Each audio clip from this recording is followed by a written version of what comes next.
Ladies and gentlemen, welcome to the Schuman Show. How is everyone doing?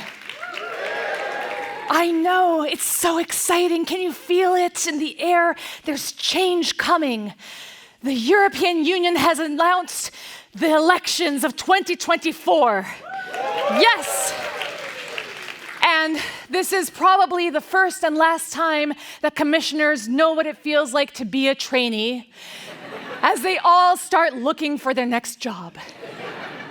We unfortunately lost a commissioner earlier this week, but don't worry. We eventually found Josep Borrell in the Saint-Contenaire Park, shouting to some bushes he deemed were uncivilized. That said, Mariya Gabriel did resign from her post in order to go. Some people are happy, some people are undecided. One person is happy she's going to be the caretaker prime minister. So, Mariya Gabriel, as some of you might know, is going to be one of the two caretaker prime ministers of Bulgaria, and here she is looking thrilled at the prospect. She was, up until now, the Commissioner for Research, Innovation, Culture, Education, Youth, Erasmus parties, Secret Santas, and lists. And we will all miss her. We will promise to always remember you Mariya Gabriel. Bulgaria is not the only one who's had some change. Turkey recently had its first round of elections where President Recep Tayyip Erdogan narrowly came out on top. And I don't know about you, but after 20 years of Erdogan, I am disappointed. I mean, Turkey, you should really try and meet EU standards. Our dictators quash the opposition in 10 years or less. But enough about Viktor Orban, because the US also is going towards elections. Joe Biden announced his running for president again. We don't yet know if Trump or DeSantis will win the Republican nomination, but Chancellor Olaf Scholz has expressed his preference to work with Joe Biden.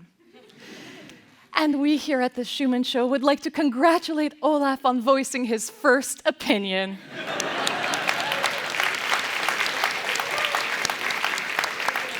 The first of many, we hope. This is not the only news coming out of the US. In fact, the EU recently slapped a $1.2 billion fine on Meta for mishandling European data. Yes, yeah. I mean, seriously, Meta, how dare you? You don't get to take advantage of our privacy. We invented the GDPR. We can mess with our own rules very well all alone. Thank you very much. Meta has threatened to leave Europe over this, and I'm sure you all agree it would be a tragedy if we didn't have Facebook anymore. How will I know what next racist conspiracy theory my uncle is sharing? How will I make an impulse buy off Wish? How will I be reminded of embarrassing things I did 10 years ago?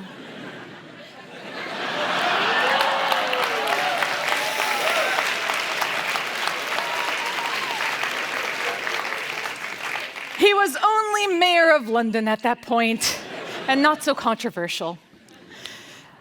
But anyway, we've also had a summit. The G7 Summit took place, and it was in Hiroshima, which was subtle, very subtle.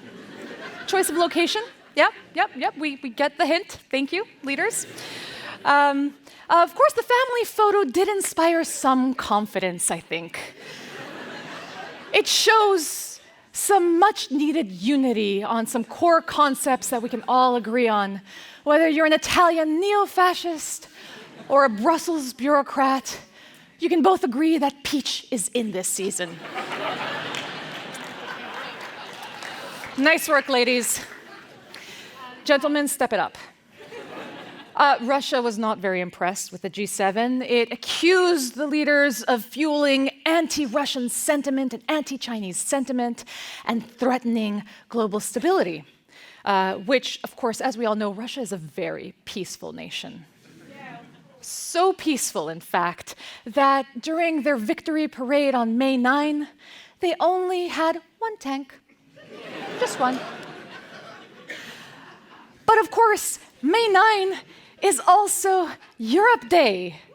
Yes, a very important European holiday where we celebrate achievements like the Common Agricultural Policy, the Stability and Growth Pact.